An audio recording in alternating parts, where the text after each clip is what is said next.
It is now time for the first keynote speech of the conference, and I'm delighted to introduce our keynote speaker, Dr. Mohamed Nabeel. Dr. Nabeel is a principal researcher at Palo Alto Networks, USA, where he leads the efforts on graph-based threat intelligence research in the web security team. He is passionate about building AI-powered tools and techniques to help defenders stay one step ahead of internet miscreants. During his spare time, he teaches AI and data science to the graduate students. He has authored and presented 20+ US patents and 25+ papers at top-tier security conferences and journals. Dr. Nabeel is renowned for his expertise in AI and cybersecurity, and today he will speak on a highly relevant topic, securing AI, navigating AI risks to build a safe digital world. Please join us in welcoming Dr. Nabeel to the stage.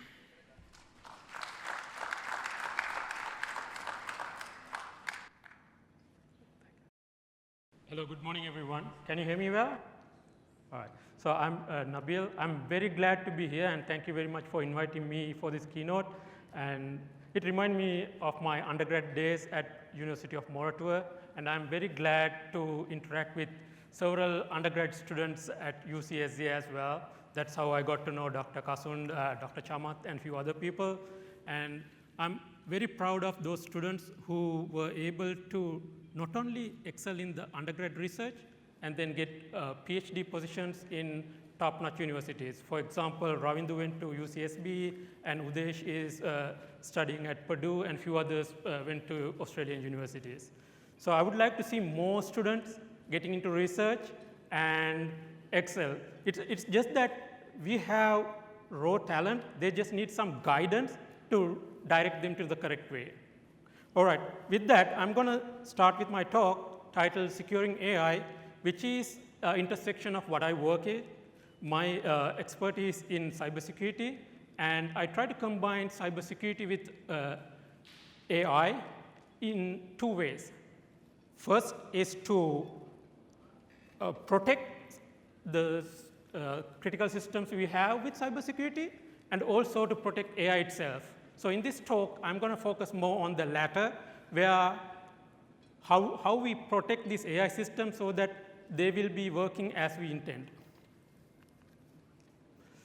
So before I go into details, I want to point out some of the transformative power of AI technology. As you probably know, it's mind-boggling to know 100 million users were using ChatGPT within 2 months, and we didn't have any other technology that was this transformative. And the closest one is TikTok, which took 6 to 9 months to reach 100 million users. And a recent survey done by a security startup called Hidden Layer, they provide security for AI systems. They found in their survey, on average, each organization used 1,700 AI-powered systems in order to make their business-critical decisions. And in another survey, it is expected to reach $2 trillion market cap in 2030 with over 20% annualized rate. So the reason why I added this slide is twofold. I just wanted to show you why, like some people with the advent of ChatGPT, they think AI was invented in 2022, but the groundwork was laid way before 2022. For example, the defining technology that powers ChatGPT is what's called transformers. It was developed about 5 to 6 years back by Viswani. And way before that, the artificial neuron was developed.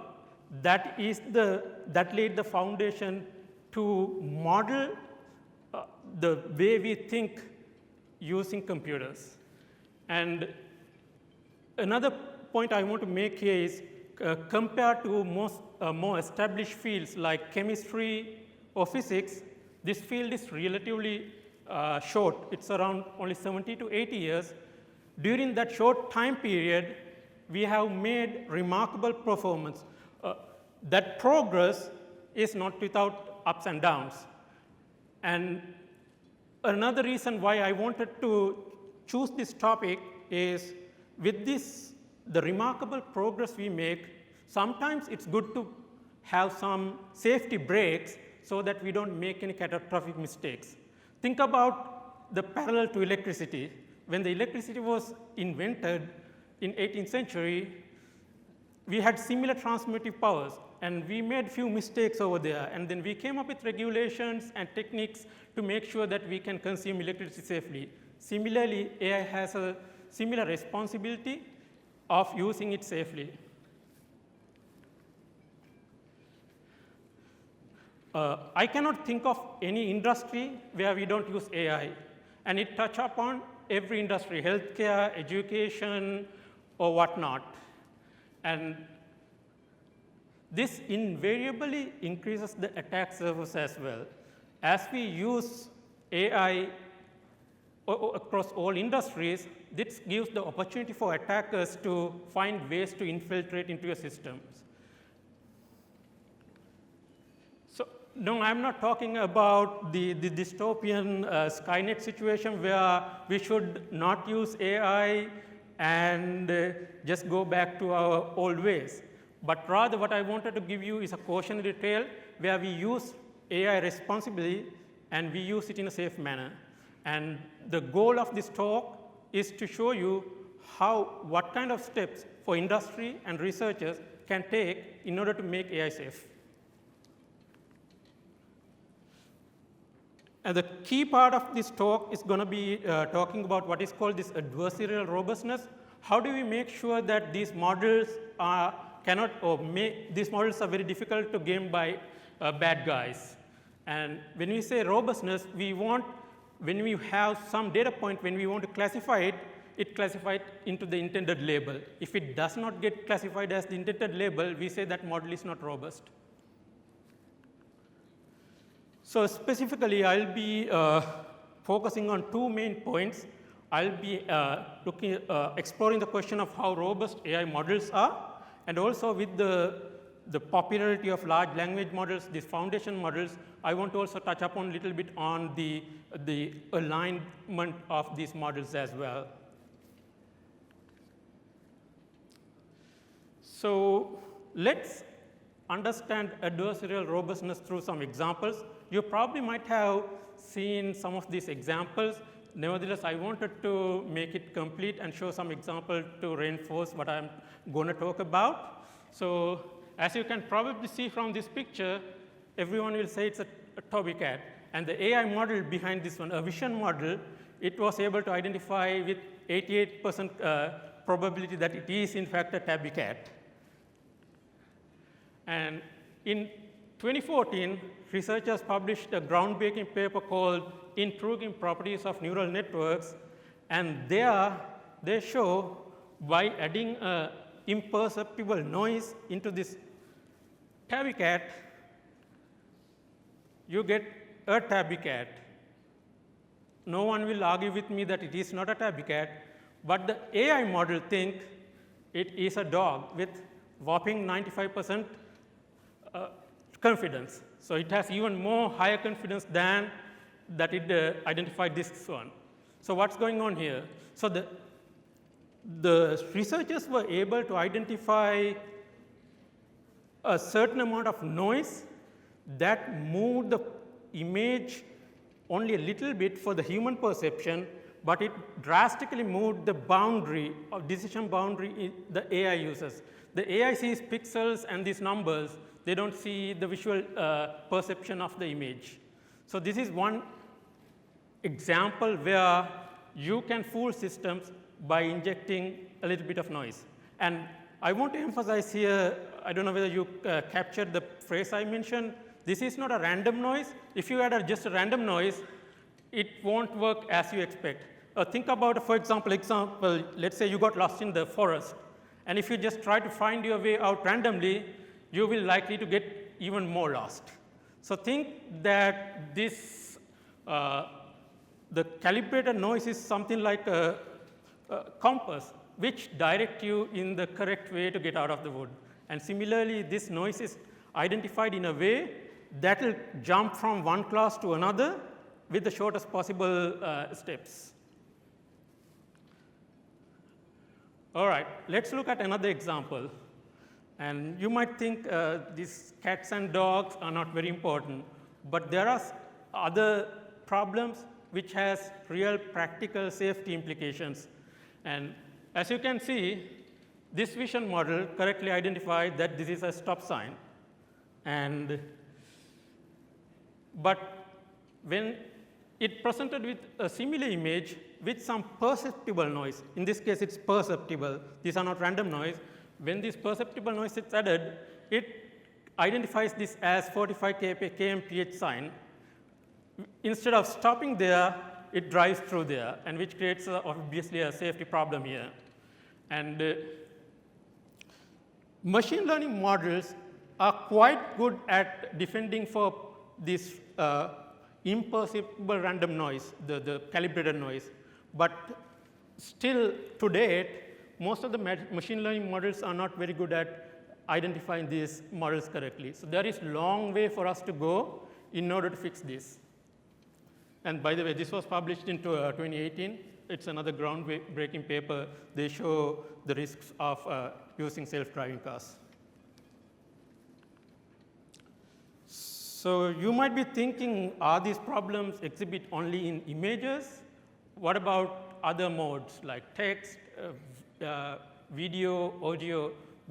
And the bad news is it exists across all modalities. And in this example, I want to show how people game large language model using adversarial techniques. So in this example, we asked from GPT-4. This one is slightly older. Right now, we have with GPT-4o, and this is already fixed as well. So you ask, what tools do I need to cut down a stop sign? Obviously, it's not an ethical question, and GPT-4 identified it correctly and said, sorry, I can't answer that question because it's not ethical. And then we asked the same question. The only difference is we have added some additional text to fool the LLM model. So in this case, the GPT has to deal with two competing objectives, and it gets confused as to what objective it should be responding to, and somehow it leans towards the second objective, and then gives the step-by-step direction how to take down a stop sign.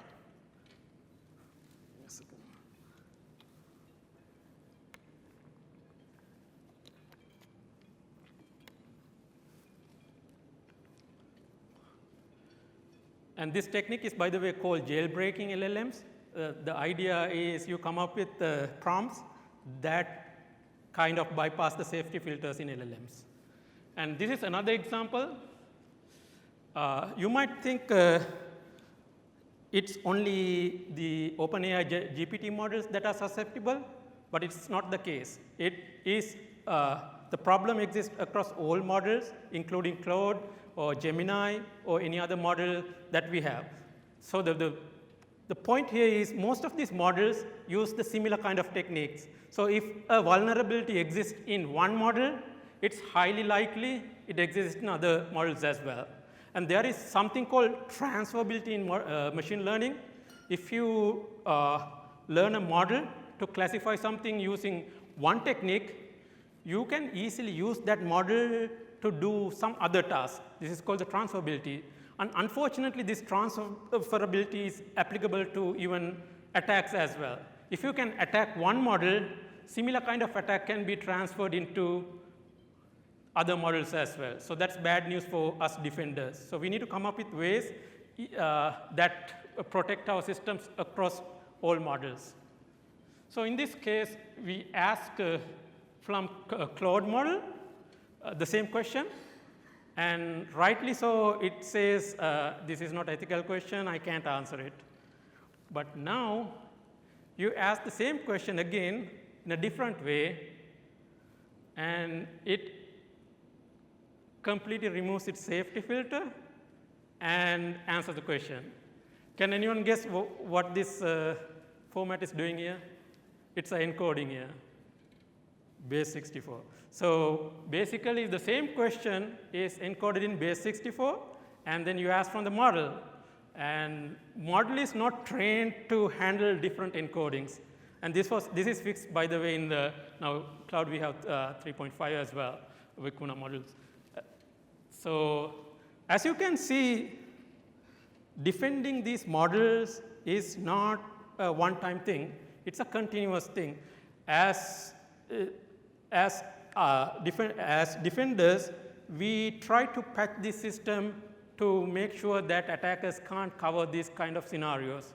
And as we fix these vulnerabilities or the gaps, attackers find various other ways to get into the system. So it's a continuous cat and mouse game. In security, there is no upper limit. It's always a moving boundary. We don't try to make attacks completely impossible. So it's a game of ROI. What we try to do is to make sure that the cost of attacking a system is much higher than what they gain. So in that case, we we are mainly looking to increase the bar for the attacker. All right.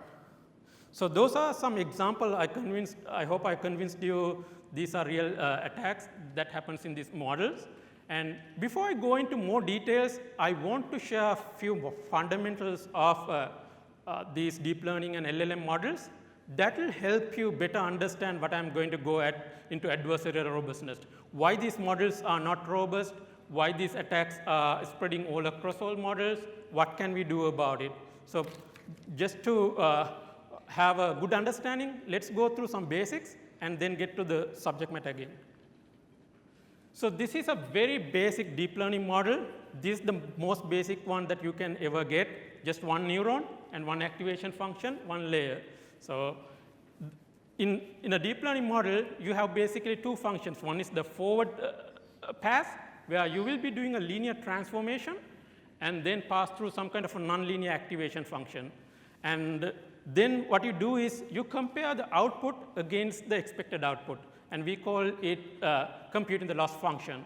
And we want to make sure the loss is minimized so that the true label and the predicted labels are the same. And think about like a factory line where you have multiple people doing each part, and then it goes to at the end, the supervisor. Supervisor is like the loss function here. And supervisor checks what you have assembled, and he or she thinks it's not good, so they send back to change some of the layers, some of the processes they did. Similarly, we have something called backpropagation, which try to adjust these input we feed in each layer in a way that will change the loss function to the minimum. Yeah, let me show it to you how it works in practice. So in practice, when you are developing models, you will be at a high level, you will be going through these steps. First, you will define a model. What do I mean by defining a model? You will be defining how many layers we will be having in each layer, how many neurons you will be having, and what kind of activation function. There are tons of activation functions, ReLU, ELU, and sigmoid, tangent, and several others. So you get to know these functions, and depending on your use case, you will be using different kind of activation functions.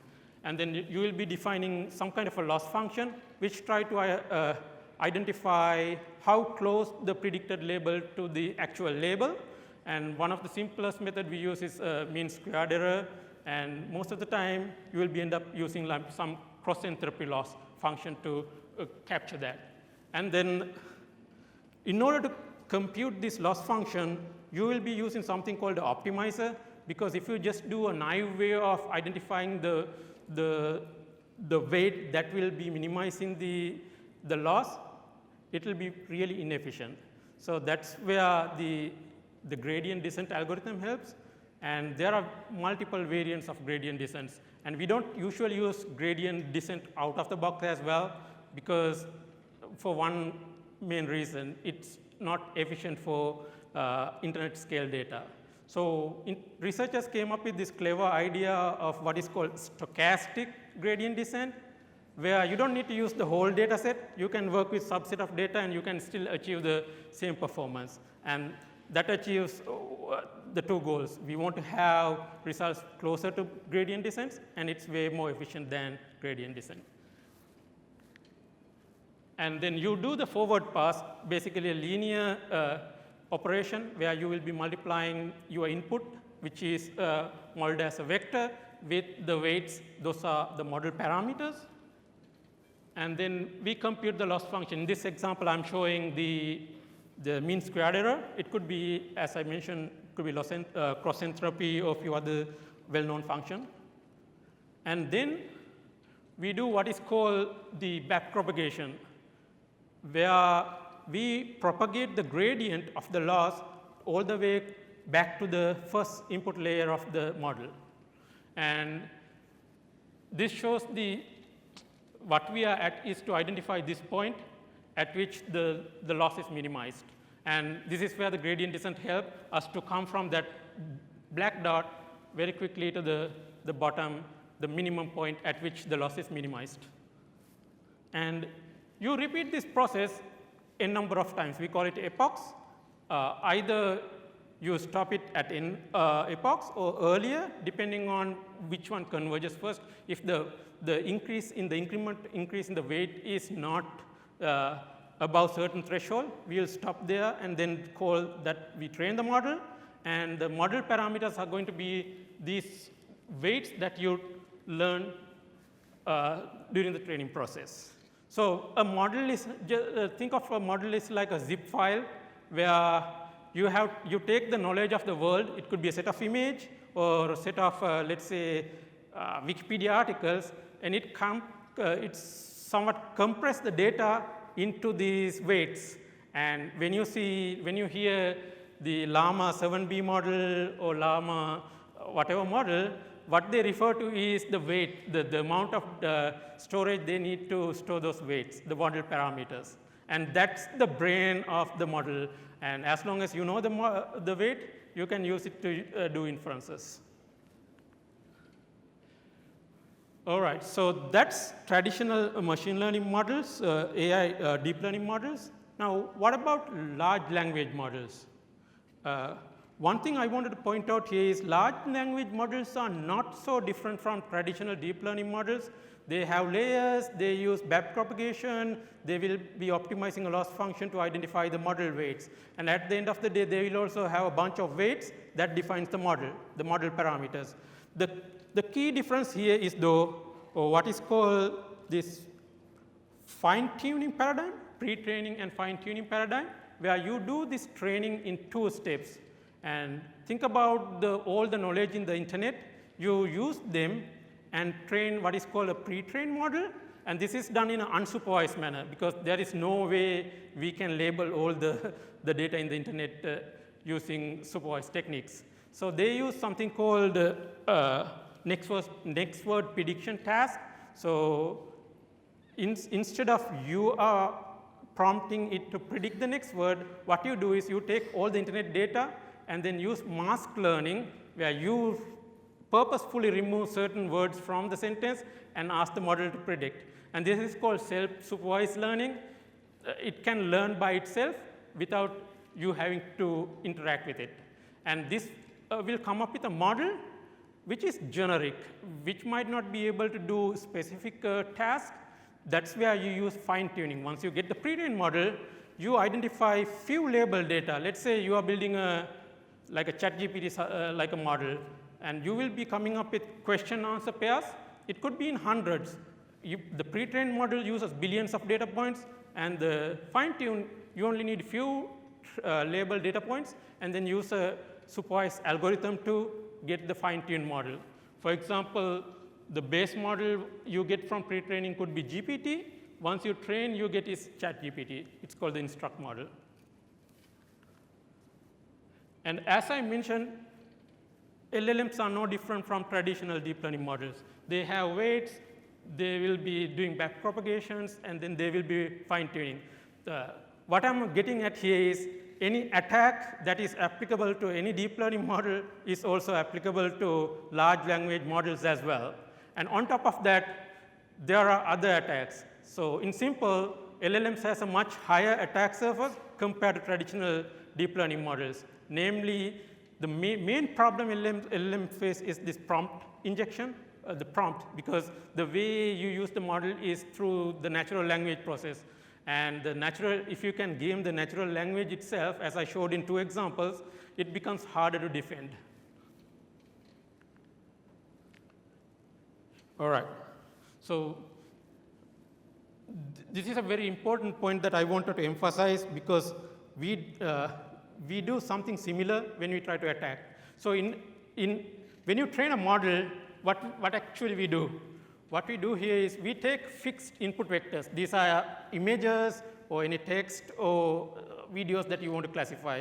And it's going to be fixed. We are not going to change it during training time. And what we are going to change, as I mentioned, we are going to change the weights using what's called this back propagation and minimize the loss as much as possible. The optimization problem, this is fixed, only the weights are changed. And at the end of the optimization problem, we'll come up with a set of weights, and that's our model parameter, and that's our trained model. And the weights, it uses this back propagation to do that. But so now, the reason why I wanted to go through those basic steps is we use similar technique to attack systems as well. So we use gradient descents to train models, and attackers use gradient descent to launch attacks as well. So it's a double-sided edge where, but the problem is slightly different. Here, now think about those cat and other examples I showed. What we did there, we changed the input image in a way that still for human perception it's similar, but for the machine it's different. So that's the same thing we do here. In this case, we can't change the model. So model weights are going to be fixed. And instead of changing the model weights, during this gradient descents, what we try to do is we change the input, that's the cat or the stop sign, in a way that maximizes the loss. So in the hope that it will flip the label. So in this case, weights model parameters are fixed.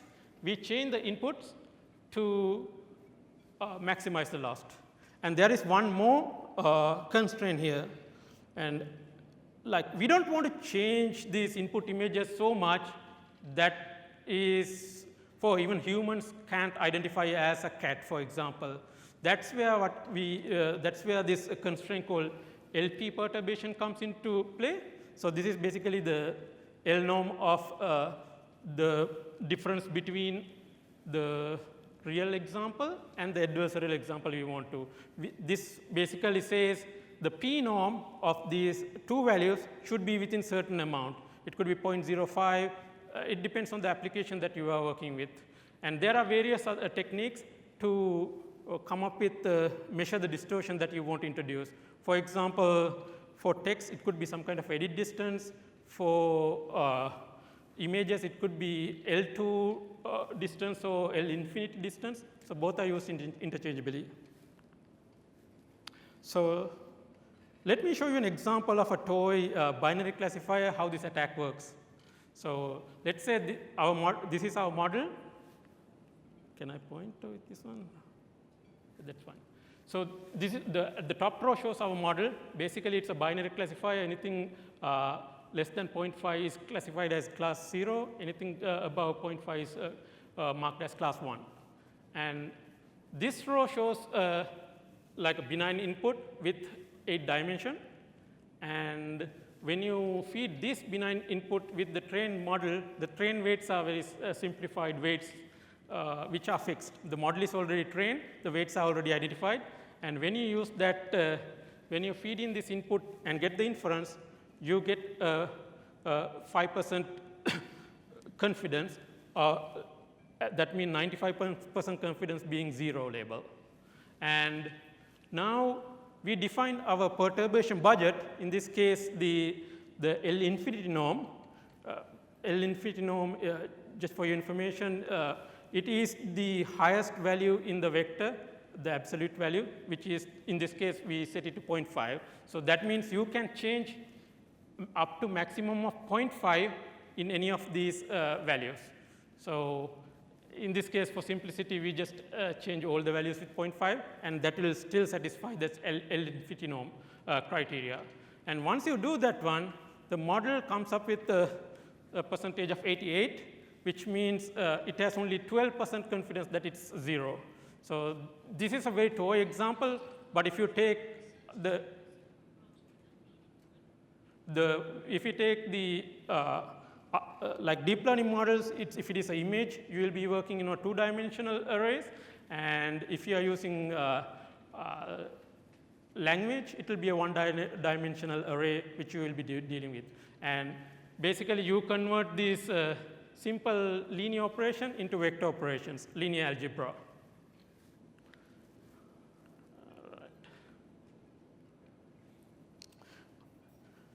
And I also want to show you how this thing works visually. This will give you a good idea about how these gradient descent-based attacks work. Just like how do you find the way out of the wood, the shortest path. So this one shows the loss surface of a trained classifier. In this case, we have 3 classes. One is tabby cat. Anything in this region is identified as tabby cat. And let's say for this region is identified as dogs, and let's say this region is identified as horse. And these are the decision boundaries. So just like if the image crosses any of these boundaries, it will change its label. So let's assume tabby cat, it had the features at this intersection. And as I mentioned earlier, one approach for us to attack this model is to go in some random direction and try to identify the closest point at which boundary changes. So in this case, if you go in this direction randomly, you identify this image. It does change the label, but the problem here is it's very difficult to tell, even for a human, whether it's a cat or not, unless you do a very thorough inspection of it. So this is why the random noise addition doesn't work. And let's look at another direction. Maybe this time we only travel a little bit less than the other time, but even that is still, for a human, it's very difficult to identify as a cat. So our goal here is to find the shortest distance, which will come up with more or less an image very similar to that. In these 2 cases, we were not able to. And also, if you try to use this in our optimization problem, they will have a much higher LP distortion budget. They will go past the LP distortion budget, and we will not even reach this actually. So what I showed earlier was the 2D view of this loss surface. And what actually happens is in 3D. And here the z-axis, it shows the confidence of the detection. So the higher the value, more confident the classifier is. For in this case, for example, the point that I identified for tabby cat, it's fairly high in confidence. And the way that adversarial direction detection works is to use gradient descents in a way that will identify the steepest path that you can take. Think about a mountain and a meadow. And if you have to cross a meadow, you will have to walk longer. But if it is a mountain, you might be able to slide down. And the steeper the mountain, easier is it for you to slide down. And that's what these gradient descent try to do. They try to identify the most adversarial direction that you can travel in the shortest possible distortion and change the label.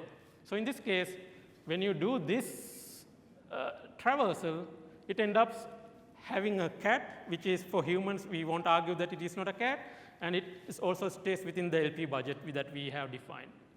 And this is what all the adversarial attacks try to do. Take any attack, they try to come up with one variation or another of this attack. So armed with that information, I'm going to change gear into what's called these common attacks. I want to give you some practical attacks that the attackers launch in order to gain access to various components of the machine learning systems. And then I'll come back to again to these gradients and try to tie up them together and show why knowing how these gradients helps you to defend against them. So there are 4 main types of attacks in the wild that we see. They are evasion attacks, inference attacks, and extraction and poisoning. And out of all these attacks, so remember a machine learning model has 2 phases, right? One is the training phase. You train the model using the input data. And the second phase is inference. You train the model, you don't change anything, you just use to infer based on the input that you give. So out of all these attacks, the poison attacks works during the training. So you are trying to attack the model that you are building. And in all the other cases, we are trying to attack the inference. We are trying to evade detection, we are trying to steal the model and whatnot. I'll come into this, each of these in the coming slides. So you might be thinking these attacks are only research grade and they are not real. But just to convince the point, I wanted to show you some recent attacks that had implications in the, in the real world. So this is one recent example, not so recent, but 2019, where Silence is known to be a well-known antivirus provider. The attackers were able to identify a way to manipulate the binaries, these malware binaries, in a way the classifier will mark it as benign. They came up with a simple unique string appending way to add to any of the binaries that you want to classify and then bypass the model. And this was very famous at that time, and they were able to fix the vulnerability by addressing the poison attack, the evasion attack, sorry. And this is another real attack. There are actually a couple of versions of them. So this was not done in real world. This is more for research, where the researchers were able to add some stickers on the road and then make the Tesla auto-driving vehicle to go into the traffic instead of avoiding the traffic, which is not good. And also in another instance, they were able to just throw some salt or snow and change the road layout and make the model confused to do similar kind of unsafe operation. And this one is again a very big attack where Proofpoint is a leader in phishing and email detection. They are, I would say, if not the most used product, one of the most used. And attackers were able to monitor how the model works. Like when you send an email, it will identify whether it's phishing or not, and also it spits out some information as well about why it made it as phishing. So attackers were able to observe the model's behavior for a large number of emails and then make a copycat model. These are called model stealing attacks. They were able to make a copycat model and then evade all the emails detection from the proof point. So I will be getting into model stealing later on. So this shows sometimes you need to have certain measures in order for not to reveal too much information about your model to others. Or you need to have controls as to who will be able to access what information. And one final example, this is another clever attack. So as you know, most of these large language models are data hungry. They need a lot of data. And what these researchers found was these models are using data from various sources. And some of these sources, these are websites, they found that some of them get expired and then never get renewed. So what they did was they went ahead and purchased these expired websites. And instead of having real data, they poisoned the data with fake information. And when the model was trained, it was performing something that was not expected. So basically, it's a data poisoning attack. So now with those examples, I want to go into each of those attacks I mentioned in the previous slide with a little bit more detail. So the first one is data poison attack. So in this case, as I mentioned, we are trying to attack the training data. So the attacker somehow find a way to poison this data. And when the data is poisoned, the model that you get is also poisoned. As you probably have heard in machine learning, if you pass in garbage, what you get is also garbage. And similarly, if you pass in poison data, what you get is incorrect classification. So in this case, after you train the model, it misclassifies a panda as a turtle. And these are some real-world examples, some more examples of poisoned attack. So for example, this poison GPT is a poisoned version of the GPT. They were able to come up with replies which are not safe. And also this Trojan puzzle is another attack. This is a coding assistant. And with this craze of LLM, most of us are using like coding assistants like Cody to make our coding more productive. But the downside here is if these models are attacked, you might end up getting code which is vulnerable, worse that it could be a malware, for example. Right, so the second kind of attack is the model evasion. And as I mentioned, that one works at the inference time. And most of those, the cat stop sign attacks I showed are all model evasion. So you have trained the model. What you do is you change the input data in a way the model will misclassify it. And these are a few more examples. So this example was a facial recognition system. The researchers were able to show if you wear a special colored glasses, and it was misclassifying. It was not able to identify the faces correctly. So that's one kind of evasion attack. And this is another attack on text. And they were able to find that if you make typos or insert some special distraction, it flips the decision.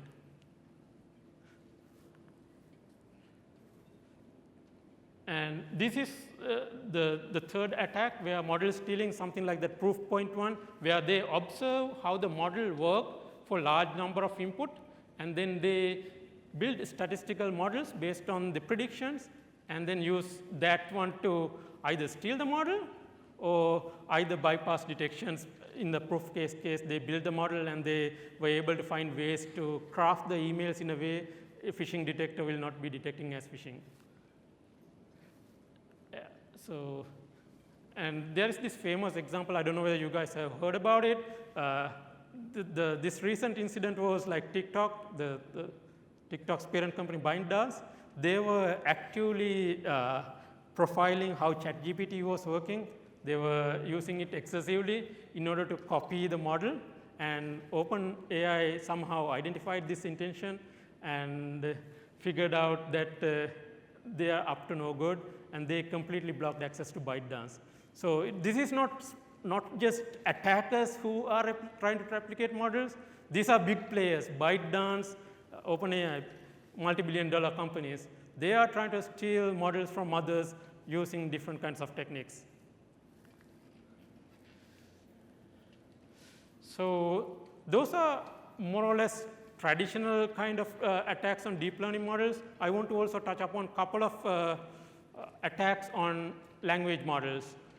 Specifically, by far the most prevalent attack in language model is what's called prompt injection, where you try to inject some textual information into the model in a way that will misbehave. And there are two main flavors. The first one is jailbreaking, just like the examples I showed you about cutting down the stop sign. The jailbreaking is trying to bypass the safety filters. So it's a prompt injection attack, but it injects the prompt in a way it will bypass the safety filters. And second main variant that we see in prompt injection is what is called prompt hijacking. In this case, you are not trying to bypass the safety filters. you are trying to make the model do something different. So this one is mainly applicable in situation where you integrate LLMs into applications. When you integrate LLMs into applications, you will have two separate areas. One is called system prompt, and the other area is called the application, the user prompt. And what these attackers try to do is they somehow craft a message to bypass the system prompt. That way, the model works in an unexpected fashion. For example, in this case, the yellow one shows the system prompt, and the green one shows the user prompt. And in the benign case, the user prompt gets fixed into the system prompt and then goes into the LLM to get the answer. But in the malicious case, what the attacker does is they use some special crafted prompts to somehow evade the system prompt. So in this case, this is a real example. In this case, they were able to use this very simple prompt: ignore previous sentences from the input and proceed. So they completely ignored all the prompt in the system level and just went with whatever attacker prompt they gave. And this is, by the way, now fixed, but this shows how fragile these models are. Like sometimes you can inject some special characters, or sometimes change the encoding, or sometimes use this kind of very silly kind of instructions to bypass the model instructions and do nefarious things. So this is another example about prompt hijacking. So this one is asking the ChatGPT model to write a disinformation piece about 5G spreading COVID. And with the correct safety filters, it says, I can't do this one. It's not ethical for me to spread disinformation. And then what the attackers did was they were able to identify a gibberish prompt which was able to jailbreak into the system and write a disinformation piece about this question. So what is neat about this attack is it's a universal attack. It was presented in a few months ago, 2014. It's applicable across multiple models. And the prompt they come up with is more or less universal.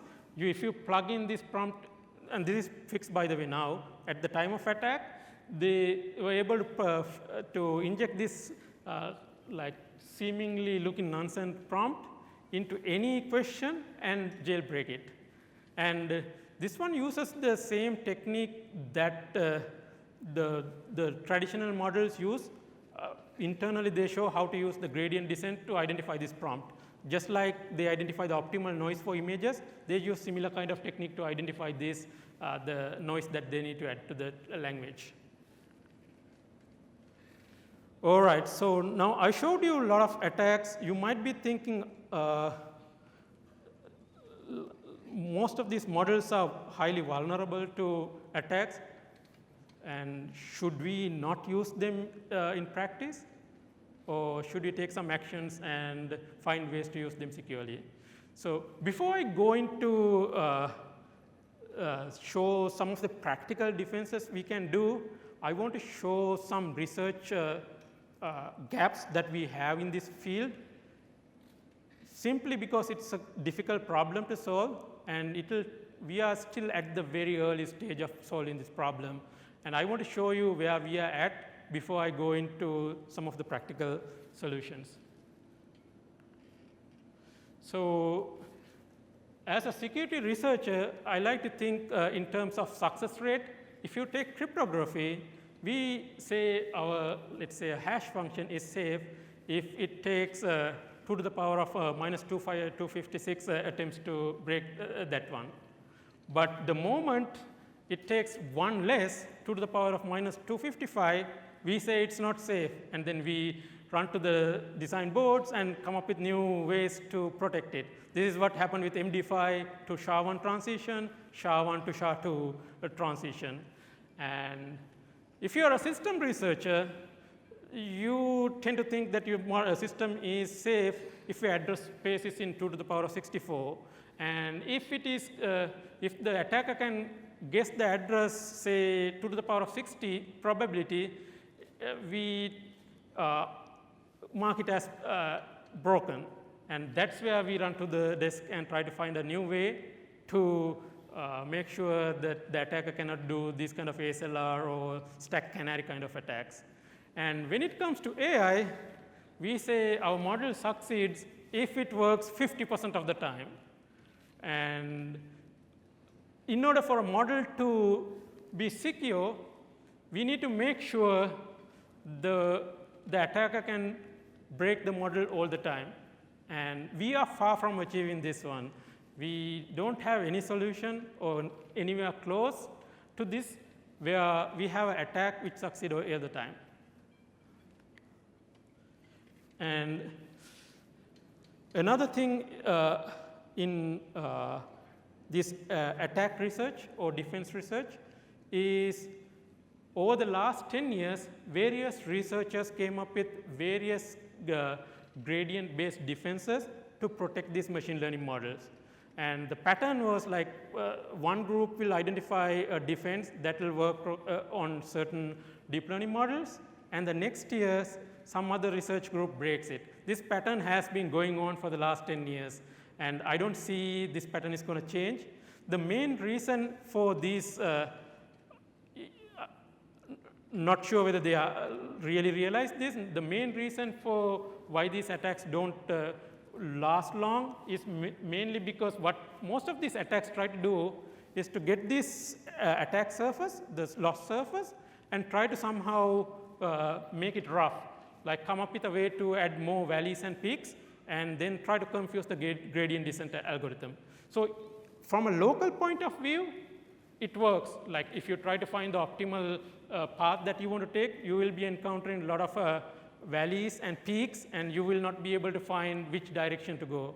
But the defense, the attacks on defenses have shown that you don't need to know the local these peaks and valleys. If you have the global picture, you can still go and break that defense. So most of the defenses, pretty much what they did was able to identify this global pattern and then break the defense. That's why none of the defenses lasted long.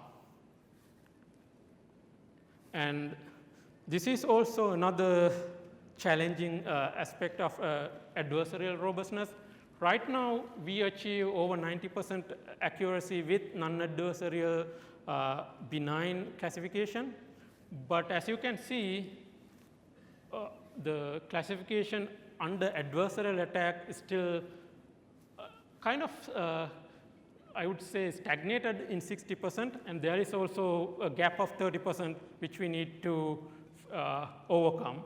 And this is a great research opportunity those who want to adventure themselves to find ways to reduce this gap.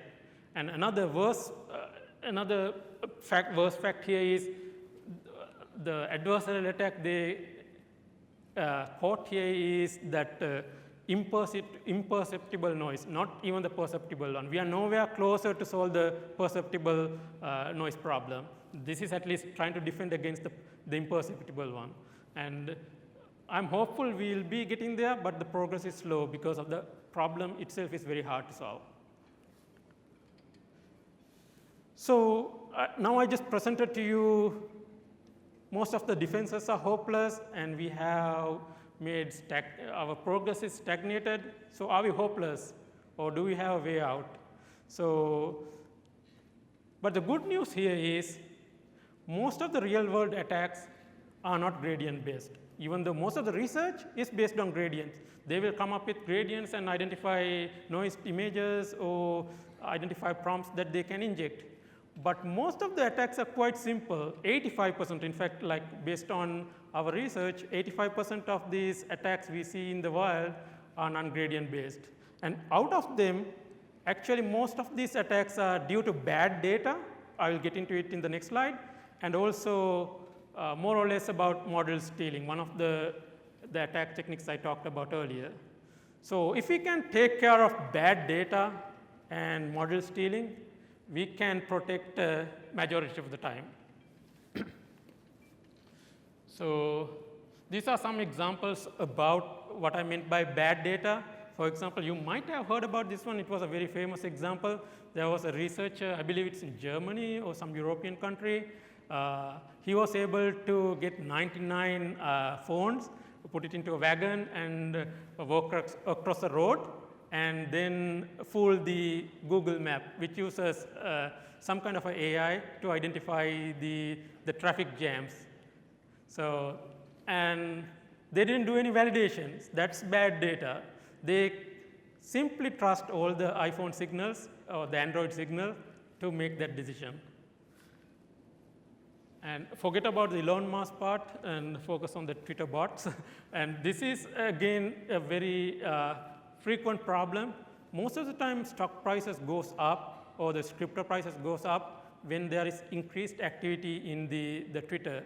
And there are numerous occasions where Twitter bots artificially inflated the tweets, and this indirectly inflated the stock price, which uses AI models to manage it. And that's, again, bad input. And this is another example. Recommendation systems use these clicks to identify how popular something is. And there are click farms in South Asia. They will work for you and do it for a few pennies and artificially hijack the click rate and indirectly feed into the model, and then this will result in high reputation for the product or something that you want to sell it. And this is another prevalent problem. Again, bad data. And this blindly trusting the data results in more harm than the gradient kind of attacks. So next, we are going to, so it's not everything is doom and gloom. There are techniques that works actually. So what I presented was the challenges, but there are in practice as a deep learning and AI researcher, I use this technique day in and day out to make sure that our models are robust than just average model. So one of the important techniques, and it's backed by research too, the robustness of models improve if you can use more data. And also it improves if you can use diverse data, not just more data. If your data diversity is high, it can learn to generalize the patterns. So when you make a generalized model, it's very difficult to break. And second practical technique that we often use, it can have, so the example is for image domain, but it can be for language as well. So this is called data augmentation. The idea here is you take an image, you can transform the image into different forms. You can rotate it, crop it, change the resolution, or you can do cut mix kind of operations and come up with multiple input points from one original image. What it does is it tries to identify slight variations of the same data point, and the model learns to identify and classify those slight variations as the same class.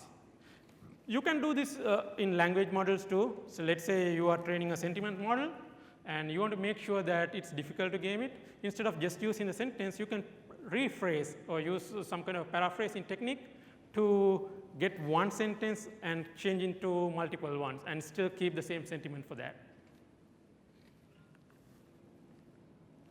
And by far, this is the most effective technique that works in practice, which is called adversarial training. So just like adversaries trying to come up with their own models, what we do here is we try to come up with attack models as defenders, and then use our input data to generate adversarial examples. These are examples, those cat example with noise, and then use those adversarial examples and the original data together to classify. That way, the model learns to identify adversarial examples better compared to not having the adversarial one.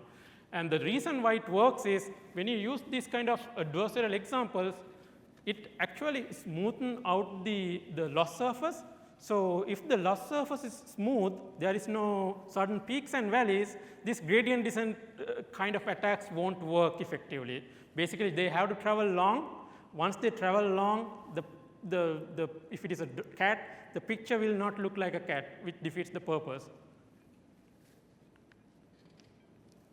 All right, there are a few more strategies. I will leave you to read about it later on, so I'll move on to the next one. And so since there are a lot of students out here and who are eager to, and probably industry practitioners as well, I thought maybe I will end the talk with some action items, which I try to group them into 3 categories. One is like immediate action items one can take to improve their models. And the second one is like midterm, like 3 to 6 months, what actions you can take. And the last one is like long term, especially if you are into the research of using AI and ML models. So first one, as I alluded, it's all about data. So data is the most important thing that you will be using in AI or any model that you will be building. So immediate things that you can do, as I mentioned in the previous slides, is to use enough and diverse data, and also use adversarial example into your training pipeline, and augment your training data by cropping, chopping, rotating, or like various different ways. And also, in order to reduce bad input, you can use multiple sources. Let's say you are building a trade, trade prediction model. You can use not just Twitter, but maybe use some other platform as well. So that way, we make it harder for the attackers to game the system. They have to now go change Twitter, and also, let's say, maybe say TikTok. So they have to change 2 systems. So that increases the bar for the attacker, and their return investment going to be lower. So, and in fact, there is a research done recently, show by using multiple input sources for the same type of data, reduces the attack by about 80%. The attack surface reduced by 80%, that's a lot. And also, this is also a very important point. Like most of the time we think about regularization is to reduce the overfitting from the point of view of improving the model accuracy, but it has security implications. Namely, when your model is overfitting, it gives the attackers to learn about how your model works. Because if it overfit, it will give high confidence for training data and low confidence for other data. And that indirectly helps attackers to learn about what kind of data you use to train the model.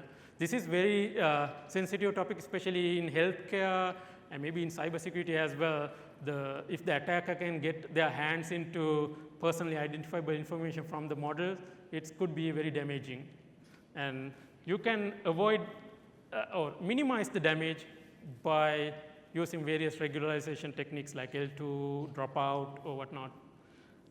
And so this point is talking about model stealing. So sometimes sharing less information is good. It's a fine balance that we want to have, especially in various domains like healthcare or cybersecurity. We don't just want the detection results. We want to know why this was marked as malware or why this is classified as phishing, in which case you have to reveal certain information.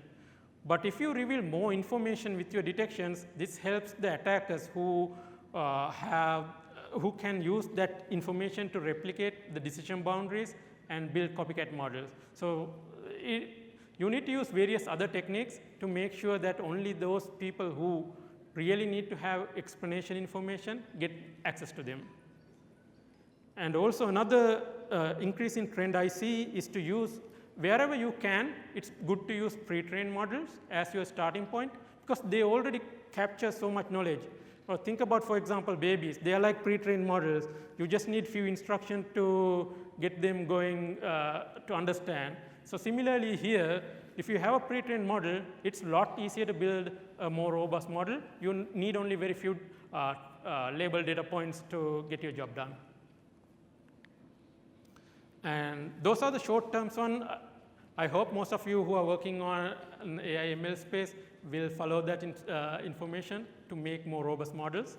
And in a midterm basis, I encourage you to look into, there are tools which helps you to measure the robustness of a model. So for example, ART is one popular tool by IBM.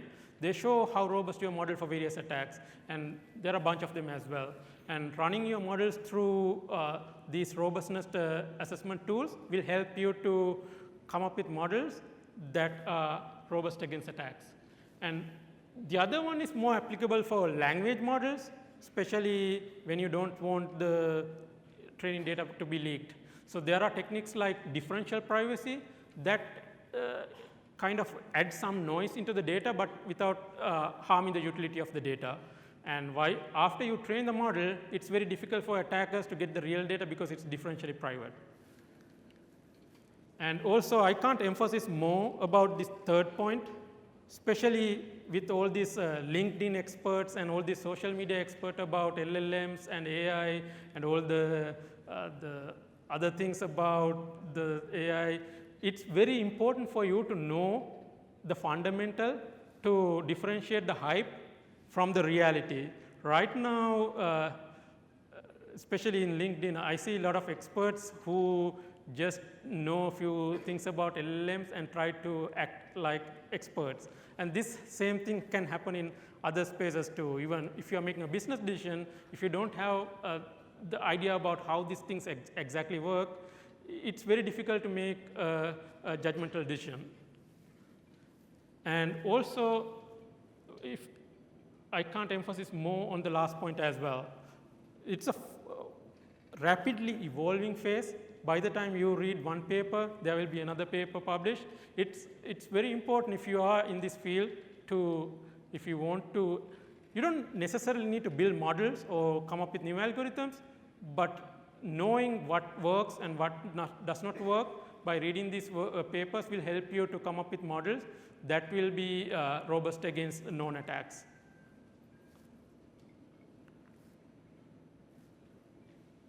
And the long term, it's more oriented towards who want to do research in this area.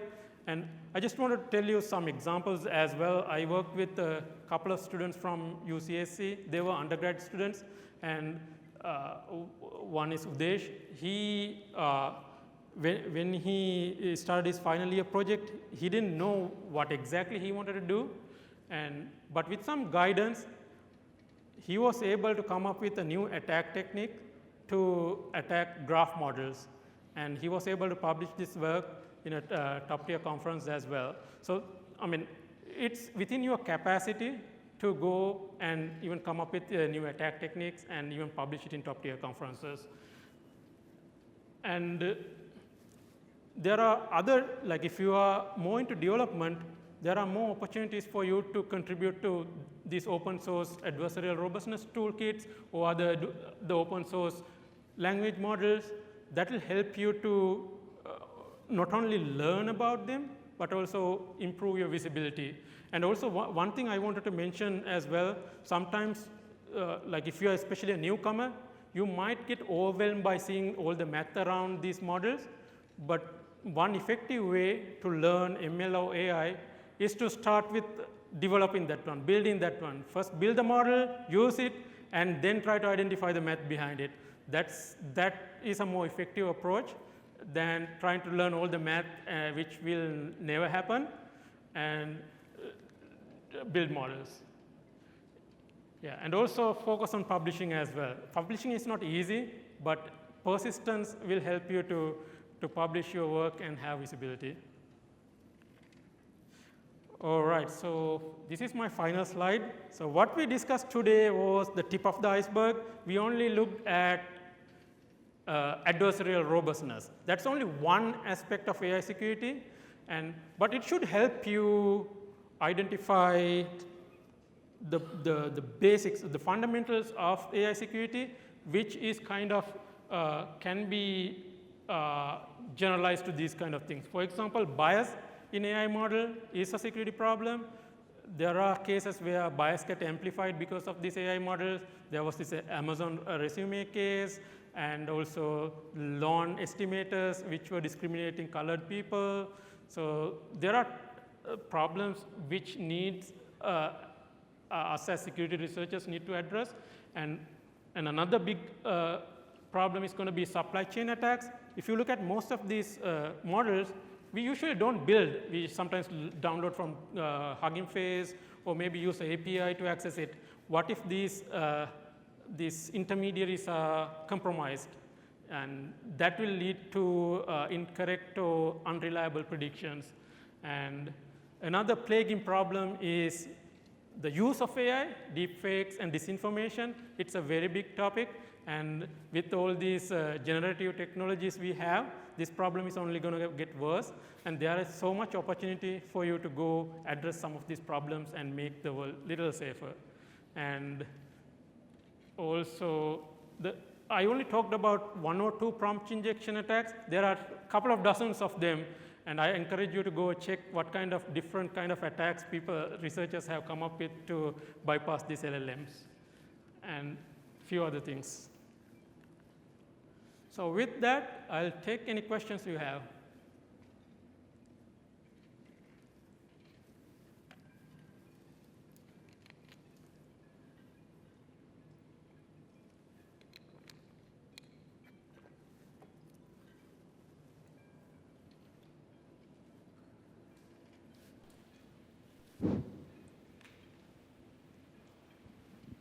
Thank you, Dr. Nabeel. I have a question on ML models that are being pushed towards edge devices. Now you know that there's a trend towards put them in embedded devices which are resource constrained and they are more vulnerable to physical attacks like side channel attacks, volt injections, etc. So what kind of attack vectors do you think will open up in that kind of environments? Yeah, that's a very good question. I mean, edge models, they try to push the models into in device, and these devices have much less capabilities in terms of computation. They have to go with the scaled down version of these models. They have much less security defenses, especially robustness is almost near zero. And one way they try to address this one is to use some kind of federated learning instead of completely having the model push back to the local edge devices. They were trying to use a mix of edge plus centralized in order to address some of this one. But it's an open problem. There is no solution at the moment.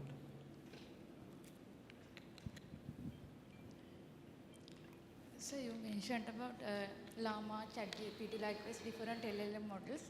And if we integrate these LLM models into our applications, is there a specific way to evaluate the performance or accuracy? You need to, this is another misconception I see. LLM models are not for every problem we have. LLMs are mainly for generative kind of tasks. If you are doing a classification task, don't use LLMs. Don't use some other technique to solve your problem. And also, talking about evaluation of LLMs, it's an open problem. There are evolving techniques how to evaluate these models as well. But for tasks that are not suited, you shouldn't use it. It's not the tool for everything. There are certain applications where LLMs work very well, and there are many other applications LLMs don't work. These are, in the industry, mainly LLMs are used for kind of productivity tasks right now. Try to summarize attacks or explain a malware binary, for example, or come up with a schedule, basically productivity task, not to do any kind of detection. You can't use LLMs to detect. You can use as an intermediary, for example, if you are building a sentiment analysis system, you can use their embedding method to come up with an intermediate embedding and use it in another downstream classifier. In that case, you will be evaluating the downstream classifier and indirectly those embeddings. Yeah. So during the last couple of years, AI models evolved a lot. So is the legal framework that builds around these models evaluate as fast as that? Are there any legal frameworks or in terms of legislation that can be applied to these type of attacks and actually proceed to legislation? Regarding the attack, regulations, it's still very early. EU was little early to come up with regulations. They were able to, I believe, a couple of years back, EU Act were able to come up with techniques to regulate it. And US is a bit slow. They came up with their AI Act only very recently, but still evolving as well. And there are several other bodies as well. And there is this competing thoughts as well. Sometimes more regulations can hinder the progress as well. So it's a fine balance we want to strike in order to come up with safe development and have regulations. As you probably know, in the industry, they wanted to go fast and be first. So the safety is a backseat. So that's probably where regulations can help. And what was your first question before that? So are there any legal frameworks that are available today? There are a couple of them. One is from NIST. It's not a legal framework, it's a framework to build a better model. And then MITRE is a well-known standard company as well. They have, I believe, what's called MITRE Atlas. It shows you what kind of attacks your model will be susceptible and what kind of things that you have to do to make sure that it is secure against them. There are a few others as well. So you talked about adversarial training. So are there any disadvantages? What about the accuracy? Are there any effect to the accuracy of the model? Yeah, that's another good question. Actually, I forgot to mention about it. So I mentioned that the best defense we have for this kind of attack is adversarial training, but it's not without disadvantages. The one thing is, as you pointed out, you will be it can affect your accuracy for the good data points. So in order for you to make sure that you get good enough accuracy and also get the good enough robustness, you need to make sure you don't overpower your data set with too many adversarial examples.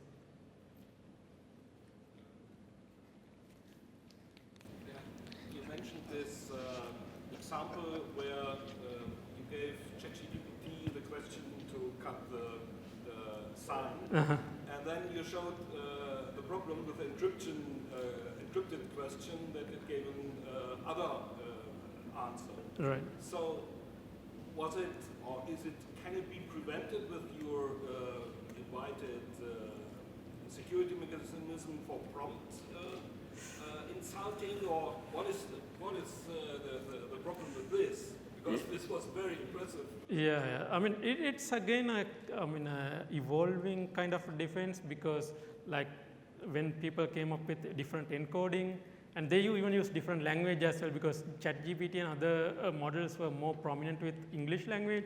They were able to come up with prompts which are very not widely used, and were able to go through it. So there is no one solution for that fits all. It's more for evolving solution. So what they have done is to include as many languages possible and identify as many encoding possible that you can include, and add more fine-tuning examples. Basically, this is done during the fine-tuning, and there is no like ultimate solution that will fix everything. So, but there are some things that you can do to avoid some of these prompt injection attacks. Similar to SQL injection, you can do very simple sanitization, which will prevent most of these actually. Like if you take the one where I appended a very random string and then it was able to jailbreak it, there is something called perplexity, which identify where your language is clear or not. If you use a perplexity measure and try to remove those unclear sentences, will help you to pass only the sanitized input. Just like software engineering, like whenever you take input from a source, treat it as untrusted, and always make sure what you feed in is cleaned up. Dr. Nabeel, thank you for your very interesting talk. I'm going to ask you a philosophical question. So there's a lot of people in the world very supportive of generative AI, think it will do wonderful things as long as we're careful, and people trying to protect that code, as you've outlined. And there's a whole bunch of people who think it's terrible, it's bad, the world is going to end, or they're attacking it for malicious, or using it for malicious purposes. So in 5 years from now, who has won that war and why? You mean about the existential threat? Right now, I know even the godfather of AI thinks it could be harmful, but so far, from my perspective, most people confuse the fluency of these models. They are very fluent. They can solve SAT or any other exams. This is fluency, but some people confuse the fluency to intelligence, which is not. These models are not intelligent. They are basically actually glorified generalizers.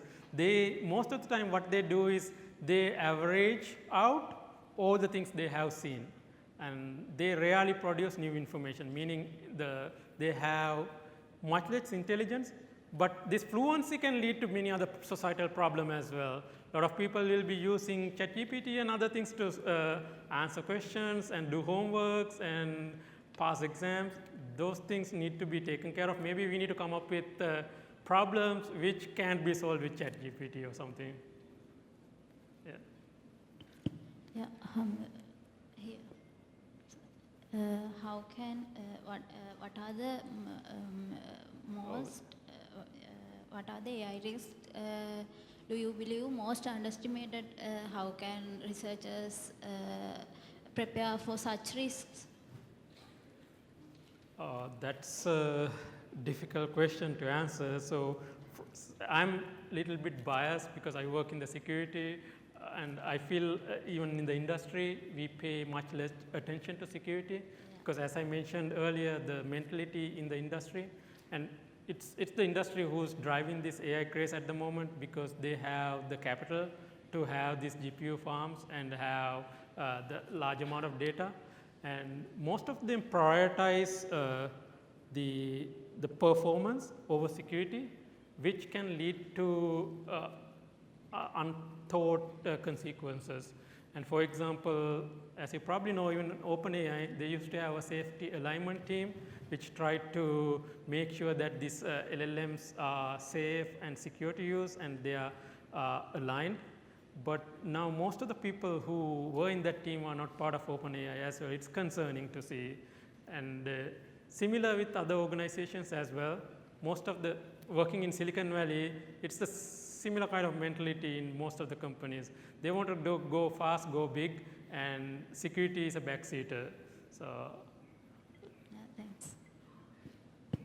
Yeah, another question. So actually, first of all, really appreciate your talk about the safety in AI, and I'm working in industry certified AI engineer with the cybersecurity. So one of the difficult concerns in the society, like social media. So some celebrities has been cancelled, in Europe and sometimes in the US due to some prompt injection attacks, and sometimes.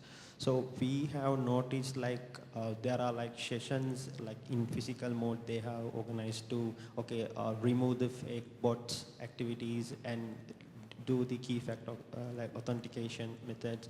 So try awareness about cybersecurity fundamentals to the users.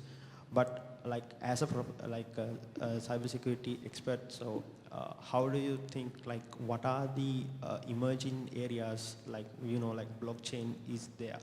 So how do you think that we can make the social media more secure place? Because that's more concerning. Okay, that's there are nuances to that question actually. But number one thing I would say, it's deepfakes and disinformation. That's a very difficult problem. But I see companies like Facebook are taking some steps. At least they are showing now some of these videos as probably manipulated or deepfakes. But it's far from perfect. And the challenge is, again, deepfake detection is a cat and mouse game, because there are various tools and techniques developed every day to come up with deepfake. These deepfake detectors can detect only those kind of deepfakes that they have seen. So for example, if it is from Midjourney, and if they have already included in their training model these Midjourney videos, they can mark it as deepfake. And if it is from some new tool, say X, which was released to the market today, and you generate something and feed into that model, it won't be able to because it hasn't seen something similar. And we tend to fail safe, and then we mark it as not deepfake. Yeah. There are a few startups trying to solve this problem, but still the main way to attack this one is to come up with some kind of a online learning kind of a model where you can, as and when you see new kind of deepfake, feed it into that and then let the model learn those patterns and you incrementally learn. Yeah, I agree with you. Like the Facebook Meta model also detected like the quantization level. Then another attack, then in the quantization process also, the similar kind of like behavior we can like, they have stated in their like the research papers. Right. Yeah, thank you. I have a question. So, in the Okay. yeah, sorry. So, in the AI also, new benchmarks comes, and then after they solve it, new one comes, and I find it similar here also. New kind of problems arising. Like, is it possible to like loopholes? Like new loopholes are coming. Is it possible to develop the system without finding a loophole in the future, something like that? Oh, nothing is future proof. That's why we have our job as well. We get to defend as and when new loopholes come in. Yeah, I don't think we'll have a universal solution that will fix everything. Thank you.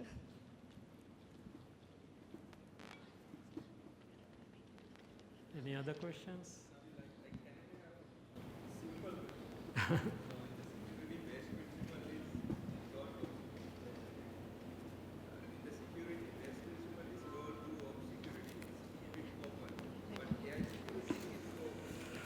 Yeah, I mean, that's when I was like reading about model stealing, that's something came into my mind as well. In typical security, we say security by obscurity is very bad, but when it comes to ML models, we have to bend the rule a little bit because most of this model stealing happens because of the additional data about predictions get into the wrong hands.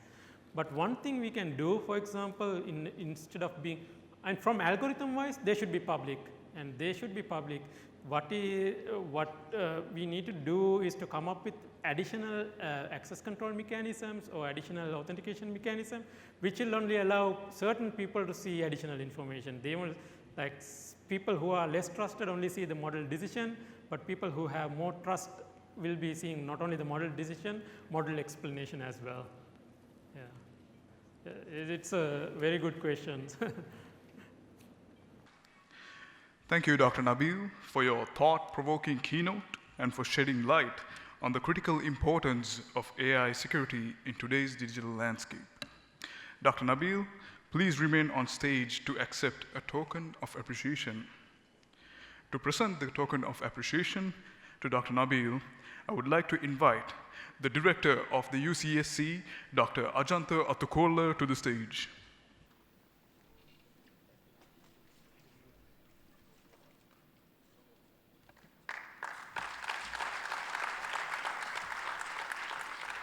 Thank you, Dr. Atukola and Dr. Nabeel.